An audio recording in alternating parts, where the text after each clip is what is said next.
అందరికీ మనమండి. మనం అనుకున్న టైం రీచ్ అయ్యాం కాబట్టి మిగిలిన వారికి అవకాశాలు ఇవ్వలేకపోతున్నాం. వేరే ఫార్ములా వచ్చేటప్పుడు ఈ మిగిలిన వారికి నేను అవకాశం ఇచ్చే అవకాశం కల్పిస్తాం కాబట్టి దయించి గమనించాలి. రెండవది ఏంటంటే చాలామంది సభ్యులు మాట్లాడారు. ముందుగా ఈ 16వ ఆంధ్రప్రదేశ్ శాసనసభకు సభాపతిగా నన్ను ఏకగ్రీవంగా ఎన్నుకున్నందుకు శ్రీ నారా చంద్రబాబు నాయుడు గారు పెద్దలు, అలాగే పవన్ కళ్యాణ్ గారు, బీజేపీ నాయకులు, తెలుగుదేశం పార్టీ శాసనసభ్యులు, బీజేపీ శాసనసభ్యులు అందరూ కలిసి ఏకగ్రీవంగా ఎన్నుకున్నందుకు వాళ్ళందరికీ ప్రతి ఒక్కరికి కూడా పేరు పేరున నా నమస్కారాలు తెలియజేస్తున్నానండి. గతంలో ఈ శాసనసభలో మనం చూసాం. అంటే నేను 83 నుంచి కూడా శాసనసభలో ఉన్నాను. ఉమ్మడి రాష్ట్రంలో కూడా చాలామంది శాసనసభలో సభాపతిగా పనిచేసిన తీరు చూసాం. చాలామంది పెద్దలు పనిచేశారు. ఇందాక అచ్చెన్నాయుడు గారు మాట్లాడుతూ కూడా కొన్ని విషయాలు చెప్పారు. తంగి సత్యనారాయణ గారు కానీ, ప్రతిభాభారతి గారు కానీ, యనమల రామకృష్ణ గారు కానీ, నారాయణరావు గారు, నారాయణరావు గారు ఉండేవారు వారు కానీ, తర్వాత కోడెల శివప్రసాద్ గారు కానీ, వీళ్ళందరూ కూడా సభాపతులుగా పనిచేశారు. మీ అందరికీ తెలుసు. విలువలతో కూడినటువంటి కార్యక్రమాలు పాల్గొన్నారు. సభను సక్రమంగా నడిపించారు. ఉంటాయి కొంతమంది చేత చిన్న చిన్న పొరపాట్లు జరుగుతూ ఉంటాయి. కానీ నా ఉద్దేశం ఏంటంటే ఈ సభ అన్నది చాలా గౌరవమైన సభ. నేను 42 ఇయర్స్ నుంచి నేను రాజకీయాల్లో ఉన్నా, మీకు తెలుసు. మీ అందరూ ఇప్పుడే మాట్లాడారు. అయితే ఈ స్థానం అన్నది చాలా పవిత్రమైన స్థానం. నేను మీ అందరినీ కోరేదండి, ఇక్కడ చూశాను నేను రాత్రి అన్ని తెచ్చి చూస్తే మొత్తం 22 మంది మహిళా ఎమ్మెల్యేలు వచ్చారు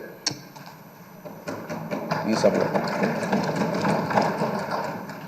నిజంగా చంద్రబాబు నాయుడు గారిని, పవన్ కళ్యాణ్ గారిని అభినందించాలా. ఇంతమంది మహిళలకు అవకాశం. మహిళల కోసం ఎన్నో ఉపన్యాసాలు ఇస్తుంటాం రాజకీయంగా, కానీ వాళ్ళకి ఆ స్థానం కల్పించడంలో ప్రముఖ పాత్ర వహించిన చంద్రబాబు నాయుడు గారికి, పవన్ కళ్యాణ్ గారికి, బీజేపీ వాళ్ళకి ధన్యవాదాలు చెప్పాల్సిన అవసరం ఉంది. అంటే మహిళలు, అలాగే 33% పోస్ట్ గ్రాడ్యుయేట్స్ ఈ సభలో ఉన్నారు. ఇది చాలా మంచి పరిణామం. 39 మంది గ్రాడ్యుయేట్స్ ఉన్నారు ఈ సభలో. అలాగే 57% లెస్ దెన్ 55 ఇయర్స్ ఏజ్ ఉన్నవారు ఉన్నారు. 55 ఇయర్స్ లోపు ఉన్న వాళ్ళు 57% ఉన్నారు. అంటే ఇంచుమించు యంగ్ బ్లడ్ కదా. ఇటువంటి సంపద ఈ సభలో ఉంది బికాస్ ఆఫ్ నాయకుల తాలూకు సహకారంతో. మరి దీన్ని ఉపయోగించుకొని మన సభని స్వభావుగా ఎప్పుడూ జరిగిన విధంగా ఉంచితే, ఎందుకు అంటున్నానంటే ఈ మాట, గత 5 సంవత్సరాల పరిపాలన చూసాం మనం. సభాపతిగా నేను మాట్లాడవచ్చో తెలియదు, కానీ రాష్ట్రం నష్టపోయింది, ప్రజలు నష్టపోయారు. ఇవాళ మీరు అందరూ ఏమనుకుంటున్నారు, కొంతమంది ఏమనుకుంటున్నారంటే మీకు పదవి వచ్చింది అనుకుంటున్నారు, ప్రజలు మీకు పదవి ఇచ్చారనుకుంటున్నారు. నా దృష్టిలో మనకి ఇచ్చింది పదవి కాదు, బాధ్యత. మనకి ఇచ్చింది ఈ టర్మ్లో మనకి ఇచ్చింది పదవి కాదు, ఒక బాధ్యత ఇచ్చారు. మన భుజస్కంధాలకు ఆ బాధ్యత పెట్టారు, ఒక నమ్మకంతో ఇచ్చారు. చంద్రబాబు నాయుడు గారు, పవన్ కళ్యాణ్ గారు, బీజేపీ కలిసిపోయి ముందుకు వచ్చారు. ఈ రాష్ట్రానికి న్యాయం జరుగుతుంది, చంద్రబాబు గారు సమర్థవంతంగా పరిపాలన చేసే శక్తి ఉంది అని ఒక నమ్మకం.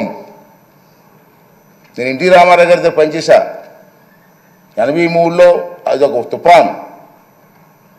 కానీ సీట్లు వచ్చాయి, కానీ ఇంత మెజార్టీలు రాలే ఆ రోజులో. ఒకసారి గమనించండి, ఒకసారి మీరు సీట్లు వచ్చాయి, ఇంత మెజార్టీలు రాలే.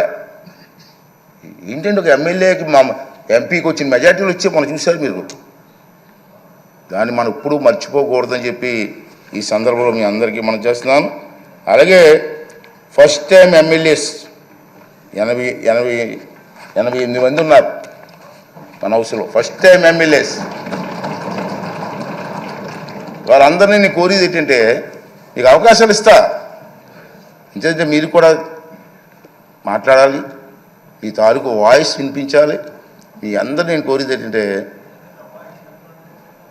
ఈ హౌస్లో మాట్లాడడం అంటే హౌస్ కోసం కాదు, నా కోసం కాదు, మీకోసం కాదు, ఈ రాష్ట్రం కోసం, రాష్ట్ర ప్రజల భవిష్యత్తు కోసం మాట్లాడాలి. అంచేది ఫస్ట్ టైం ఎమ్మెల్యేస్ కూడా మగమాటం లేకుండా మీకు అవకాశాలు ఇస్తా. అవసరమైతే హౌస్ని 2-3 రోజులు పొడిగిస్తాం సభానాయకులు మాట్లాడి, తప్పేలే. చర్చ జరగాల. మీ నియోజకవర్గంలో మీరు కావాల్సినటువంటి కార్యక్రమం ప్రజలు అందరూ కోరుకుంటారు. కార్యక్రమం అడుగుతారు మనల్ని. ఆ కార్యక్రమాలని స్పష్టంగా సభ ద్వారా మంత్రులు ఉంటారు, మంత్రులకి అధికారులు ఉంటారు, అధికారులకి వారితో పాటు ప్రజలకు కూడా మా ఎమ్మెల్యే గారు అసెంబ్లీలో మాట్లాడారు మా సమస్య కోసం చెప్పి ఒక ఆలోచన వచ్చే విధంగా మీరందరూ కూడా ప్రవర్తించవలసినటువంటి అవసరం ఉందని చెప్పి మనం చేస్తున్నాను. అలాగే మా చంద్రబాబు నాయుడు గారు చూశాను, నేను రాత్రి చూసి చాలా ఆశ్చర్యపోయాను. నేను ఫస్ట్ టైం ఎమ్మెల్యేస్కి 9 మందికి మంత్రులు ఇచ్చారు. సాధారణంగా మంత్రి అంటే ఏం చేస్తారంటే అనుభవం చూస్తారు, ఎన్ని చూస్తారు కదా సాధారణంగా. కానీ ఫస్ట్ టైం ఎమ్మెల్యేస్కి 9 మందికి మంత్రులు ఇచ్చారంటే ఇది చిన్న విషయం కాదు. ఈ విధంగా ఆలోచన చేసేటువంటి చంద్రబాబు నాయుడు గారికి, పవన్ కళ్యాణ్ గారికి కూడా మనం ధన్యవాదాలు చెప్పి, వారు ఏ ఆలోచనతో ఇచ్చారో దాన్ని సబూగా జరిపించడం కోసం మనందరూ కూడా ప్రయత్నం చేయవలసినటువంటి అవసరం ఉందని చెప్పి మనం చేస్తున్నాం. అదే కాకుండా ఈవేళ మీరు చూశారు, ఇందా చెప్పాను, నందమూరి తారక రామారావు గారి ఆశీస్సుతో నేను రాజకీయాలకు వచ్చాను. మీ అందరికీ తెలుసు. గత 42 సంవత్సరాల నుంచి కూడా వాటివి ఉండొచ్చు, గెలిపి ఉండొచ్చు, ప్రజా జీవితంలో గడిపాం. నాకు జీవితాన్ని ఇచ్చింది తెలుగుదేశం పార్టీ. అందుకే అప్పుడప్పుడు చెప్తుంటాను, నేను బతికి ఉన్నంత కాలం కూడా తెలుగుదేశం పార్టీ జెండా కప్పుకొని చచ్చిపోవాలనుకుంటాను తప్పించి వేరే ఆలోచన మాకు లేదు. నిజంగా నాకు జీవితం ఇచ్చింది. ఆ మాట అంటాడు కొంతమంది, ఆ మాట ఎందుకంటే ఉంటారు. సరే, ఏ పదవిలో ఉండవచ్చు, నేను ఏ కుర్చీలోనూ కూర్చోవచ్చు, నాకు జీవితాన్ని ఇచ్చిన వాడిని మర్చిపోతామా? అదే నా భావన. అదేవిధంగా మనందరూ పనిచేయవలసిన అవసరం ఉందని చెప్పి మనం చేస్తూ, అలాగే మీరందరూ కూడా నేను కోరేది ఏంటంటే మీరు కొన్ని కార్యక్రమాలు ఇస్తారు ప్రజలు మీకు. ఆ కార్యక్రమాలని హౌస్లో ఏ విధంగా ప్రజెంటేషన్ చేయాలా? ఇది హౌస్లోకి వచ్చాం, కూర్చున్నాం, వెళ్ళిపోయాం, అది కాదు ముఖ్యం. ప్రతి కార్యక్రమానికి కూడా పద్ధతి ఉంది. మీ దగ్గర రూల్స్ ఉన్నాయి. ఇక్కడ మన ఇక్కడే అసెంబ్లీలో లైబ్రరీ కూడా ఉంది. నేను నా అనుభవం చెప్తున్నాను. ఈవేళ మేము ఫస్ట్ టైం ఎమ్మెల్యే అయినప్పుడు 83లో కానీ 85లో కానీ నేను మంత్రి అయినప్పుడు ఒక క్వశ్చన్ వేస్తే ఆ క్వశ్చన్ ఎలా వేయాలా నేర్చుకోవాలి. ముందు ఏ ఫార్ములా వెళ్ళాలా. సభలో మాట్లాడినప్పుడు మంత్రి ఉంటారు, మంత్రితో పాటు వాళ్ళ డిపార్ట్మెంట్ వాళ్ళ ఆఫీసర్లు ఉంటారు. మీరు మాట్లాడింది మీ సమస్యని ప్రజెంటేషన్ చేసే విధానాన్ని నేర్చుకోవాలా. ఒక కావలిస్తే చంద్రబాబు నాయుడు పెద్దలతో మాట్లాడి మీకు ట్రైనింగ్ క్యాంప్స్ పెడదాం. ఇంతకుముందు హైదరాబాద్లో బాబు గారి టైంలో, సార్ మీకు గుర్తుందో లేదు కానీ, ఒక 4-5 రోజులు మాకు ట్రైనింగ్ ఇచ్చారు. ఎన్టీ రామారావు గారు అయితే అక్కడ గండిపేటలో 9 రోజులు ట్రైనింగ్ ఇచ్చారు మాకు. 9 రోజులు అక్కడే ఉన్నాం. ఏ సమస్యని ఎలా ప్రజెంటేషన్ చేయాలా, క్వశ్చన్ అవర్లో ఏ సమస్య రేజ్ చేయాలా, 304లో ఏంటి ఇవ్వాలా, కాళ్ళ టెన్షన్లో ఏంటి ఇవ్వాలా, బడ్జెట్ స్పీచ్ ఎలా మాట్లాడాలా, ఇవన్నీ కూడా మనం ట్రైనింగ్ తీసుకోవాల్సిన అవసరం ఉంది. మనం ఏ సిగ్గుపడవలసిన లేదు. ప్రజా సమస్య నేర్చుకోవడం తప్పు లేదు. అంచేది మీ అందరినీ కోరేది ఏంటంటే మీరు తప్పనిసరిగా టైం తీసుకొని, సీనియర్స్ కూడా ఉన్నారు, సీనియర్స్తో కూడా మాట్లాడి మీ ప్రజెంటేషన్ బాగా చేసి ఈ రాష్ట్ర భవిష్యత్తుతో పాటు మీ నియోజకవర్గ భవిష్యత్తుని కూడా మరి ముందుకు తీసుకెళ్ళడం కోసం మీరు ప్రయత్నం చేయవలసిన అవసరం ఉంది. ఇంచేతనే మిమ్మల్ని టీవీలో సభలో మనమే ఉన్నాం, మనం చూడడానికి కొన్ని లక్షల మంది కూర్చున్నారు బయటని. ప్రతిరోజు మనల్ని అబ్జర్వ్ చేస్తున్నారు. వాళ్ళ ఆశలను అడగాస చేయడానికి వీల్లేదు. మనం ఈ 5 రోజులు మనకి పండగ కాదు, బాధ్యత. 5 సంవత్సరాలు మనందరం కష్టపడి ముందుకు వెళ్ళవలసిన అవసరం ఉందని చెప్పి మనం చేస్తున్నాం. చాలా ఉన్నాయి. బడ్జెట్లో డిమాండ్స్ ఉంటాయి మనకి. ఇది బడ్జెట్ పెడతారు కదా, బడ్జెట్లో డిమాండ్స్ ఉంటాయి. మీకు ఇంట్రెస్ట్ అయిన డిమాండ్స్ మీద మాట్లాడండి, ట్రైనింగ్ అవ్వండి. కావాలంటే మా ఈ సభాపతి కార్యాలయంలో కొంతమంది ఉంటారు, ఆఫీసర్లు ఉంటారు, వాళ్ళ దగ్గర కొంచెం నేర్చుకుందాం, ట్రైనింగ్ ఇద్దాం. అన్నీ చేసి మన కార్యక్రమాన్ని విజయవంతం చేయవలసినటువంటి అవసరం ఉందని చెప్పి నేనైతే భావిస్తున్నాను. అలాగే మీ అందరినీ కోరేది ఏంటంటే,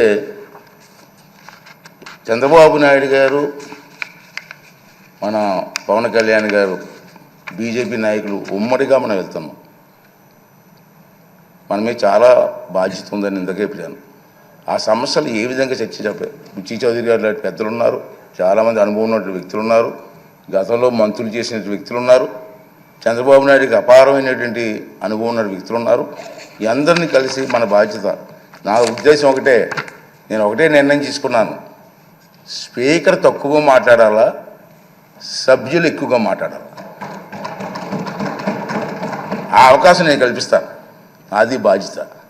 కానీ మీరు కూడా ట్రై చేయండి, సభ్యుల మీద మాట్లాడండి, ఈ సభకు గౌరవం తీసుకురండి. ఈ 16వ శాసనసభకు ఒక మంచి గుర్తింపు వచ్చేలాగా, గౌరవం వచ్చేలాగా మీ అందరూ కూడా సహకారం అందించాలని చెప్పి ఈ సందర్భం మనం చేస్తూ, అలాగే ముందే చెప్పాను తక్కువ మాట్లాడితే మంచిదని స్పీకరు. అది ఈ మా 4 మాటలు మీకు చెప్పి రేపు సభలో మీరు అందరూ కూడా సహకరించండి. అందరికీ ఇద్దాం, ఒకేసారి టైం లేదు, ఇవాళ టైం లేదు కాబట్టి ఇవ్వలేకపోయాను. కానీ తప్పనిసరిగా అందరికీ సమయం ఇచ్చి మీ తాలూకు మాటలను రికార్డు కూడా అవుతుంది కాబట్టి అందరూ కూడా ముందుకు వచ్చి మన రాష్ట్రాన్ని కాపాడడం కోసం, రాష్ట్రాన్ని అభివృద్ధి చేయడం కోసం మన అందరం కూడా కష్టపడి పనిచేద్దామని చెప్పి మనవి చేస్తూ, మరి మొన్న ఎన్నికల్లో ప్రజలందరూ కూడా మనకి ఉన్నతమైన బాధ్యత అప్పచెప్పారు కాబట్టి ఈ సభాముఖంగా మీ ద్వారా మనందరం కలిసి మనకు ఓట్లు వేసి గెలిపించి ఈ అవకాశం కల్పించినటువంటి ప్రజలందరికీ కూడా మరొక్కసారి నా ధన్యవాదాలు, నమస్కారాలు తెలియజేస్తూ, మరి ది హౌస్ ఈజ్ ఎగ్జాంట్ is died with the consent of the house. Next date ఉంది with the permission of the chair.